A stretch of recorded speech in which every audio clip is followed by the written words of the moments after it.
טל שורר בהדלקת נרות עם תושבי אופקים. אנחנו איתך, טל. שלום נטלי, ערב טוב מאופקים, שכונת מישור הגפן, אחת השכונות שהיו ומצאו את עצמם במרכז השבת השחורה ב7 באוקטובר. היום, חודשיים וקצת אחרי, כמה שונה באווירה החגיגית הזאת, עם המאכלים על השולחן, עם המשקאות, מאות מתושבי השכונה שהגיעו לכאן, יחד עם המשפחות שאיבדו את היקרים להם ב7 באוקטובר, עם משטרת אופקים להדלקת נרות. איתנו נמצא רב סמל מתקדם איתמר אלוס, אחד השוטרים שלחמו כאן בשכונה באותה שבת. שלום איתמר, שיהיה לך קודם כל חג שמח. שיהיה חג שמח לך, לכל עם ישראל, גם פה וגם מי שנמצא חטוף, שיהיה כולם חג שמח ובשורות טובות.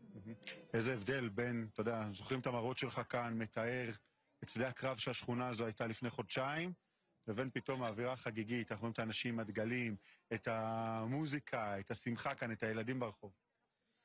כן, זה מרגש, עם כל הכאב שבדבר, אנחנו עדיין מרימים את הראש, ופה מאחוריי כל המשפחות השכולות, כל המשפחות של כל הגיבורים, כל כוחות הביטחון שנפלו פה, יש פה כאלה גם כן אזרחים שנפלו פה, אבל פה זה ממש המרכוז עצמו שארגנו את זה ככה בצורה ספונטנית, ואנחנו תמיד נהיה עם ראש למעלה, כי יש לנו פה גיבורים בעיר, ואנחנו כואבים וגאים.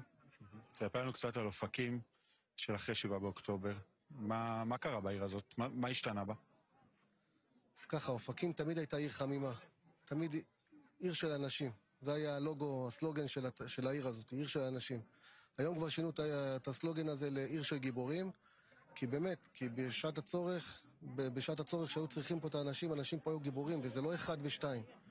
זה עשרות רבות של אנשים שיצאו מהבתים שלהם ונלחמו מול מחבלים עם אקדח, מול טילים ומול נשקים אוטומטיים, והעיר עכשיו בימים הראשונים לקיקה את הפצעים, ועכשיו כבר מרימים את הראש קצת.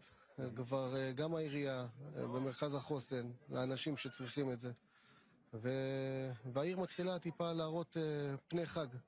ראיתי אותך כאן בכמה מפגשים מרגשים, כמה חיבוקים. ספר לנו על איזה מפגש אחד כאן. אתה יודע, יש הרבה אנשים שיצאו ונלחמו, אתה התברכת בזה, אנחנו זוכרים גם את התיאורים שלך שהכדורים ככה שורקים ליד ומפספסים. ספר על אחד המפגשים המרגשים כאן עם המשפחות של אלה שאינם איתנו בחג הזה. כל מפגש הוא מרגש בפני עצמו, אי אפשר להצביע על אחד, אבל כל פעם שאתה רואה את משפחת ליזמית, משפחת אבו אהרון, את משפחת אילוז, את כל המשפחות, משפחת בוזגלו, כל אחד היה לי איתם איזה קטע יותר מרגש, יותר אינטימי.